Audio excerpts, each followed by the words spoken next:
Hai, apa kabar kalian semua? Kami harap kita semua selalu dalam keadaan baik dan sehat selalu ya. Tanpa banyak basa-basi lagi, mari kita langsung aja ke alur cerita serial film Putri Duyungnya. Check it out. Putri Duyung episode 19 part yang kedua. Kini Indah sedang bersama dengan mamahnya jalan-jalan di festival laut. Tak lama kemudian papahnya Terry datang bersama dengan Terry menghampiri Indah dan mamahnya itu. Ketika melihat Dillon, Indah izin pamit untuk menemui dirinya. Setelah Indah pergi, Terry mengajak mamahnya Indah untuk pergi ke toilet. Ketika hampir sampai di toilet, Terry berpura-pura jika kancing bajunya copot. Tanpa perasaan curiga, mamahnya Indah membantu Terry untuk mencari kancing bajunya yang hilang. Di saat mamahnya Indah lengah, Terry malah memukul mamahnya Indah dari belakang sampai pingsan. Bukannya menyesal, si Terry malah senang karena sudah berhasil mendapatkan salah satu sandranya. Di tempat lainnya, ternyata Andi sedang mengawasi Raya. Andi sangat kesal karena saat itu Raya datang sendirian, sehingga Andi nggak mempunyai sandra untuk mengancam Raya. Oleh karena itu, Andi langsung bergegas mencari Marsha dan berniat memberitahunya. Saat itu mamahnya Indah segera dibawa ke dalam mobil dan mereka pun membawanya pergi. Untung saja ada seekor merpati yang melihat kejadian itu. Bahkan merpati itu mencari Indah dan memberitahunya tentang kondisi mamahnya Indah. Kala itu Indah sedang bersama dengan Dillon. Setelah mendengar informasi dari burung merpati itu, Indah langsung panik dan pergi meninggalkan Dillon. Hal itu tentu saja membuat Dillon bingung sebenarnya apa yang sedang terjadi. Di sisi lainnya, Astrid dan papahnya baru sampai di festival laut itu. Namun tiba-tiba saja mereka berdua dihadang oleh beberapa orang penjahat. Saat itu Marsha hendak menyuntikkan cairan anti duyung kepada Astrid. Papahnya Astrid sudah berusaha untuk melawan para penjahat itu, tapi sialnya Andi malah memukul papahnya Astrid dari belakang sampai pingsan. Andi pun menyuruh anak buahnya untuk segera membawa papahnya Astrid pergi. Di saat Indah mencari mamahnya Indah, dia berpapasan dengan Raya. Sambil panik, Indah pun menceritakan semuanya. Tak berselang lama, Astrid pun datang. Dia mengatakan jika papahnya juga sudah diculik sama Marsha dan Andi. Kalung Astrid tiba-tiba bersinar. Mereka bertiga jadi ingat tentang petunjuk yang mereka temukan sebelumnya. Akhirnya mereka sadar jika petunjuk tersebut mengarah kepada orang terdekat mereka yang sedang dalam bahaya. Saat Indah, Astrid dan Raya hendak masuk ke dalam mobil, mereka bertiga dihadang oleh beberapa orang penjahat. Untung saja mereka berhasil mengalahkan para penjahat itu.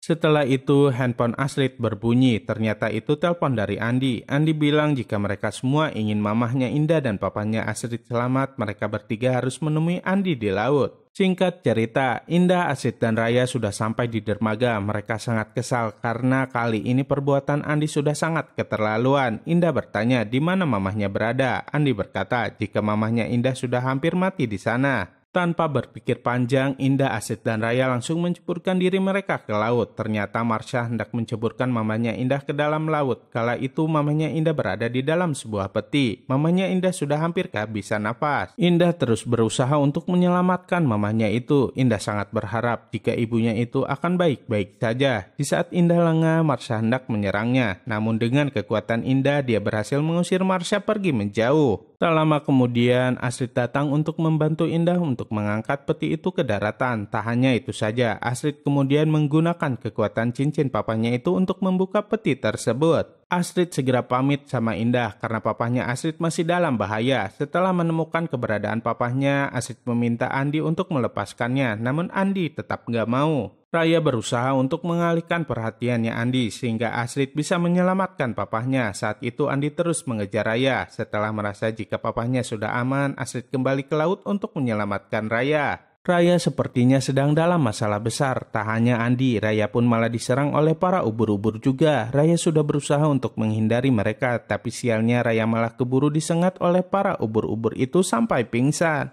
Bagaimana kisah selanjutnya? Saksikan terus ya kelanjutannya hanya di serial film Putri Duyung. Jangan lupa untuk like, comment, and subscribe ya. Sampai jumpa di video-video kami berikutnya. Dadah!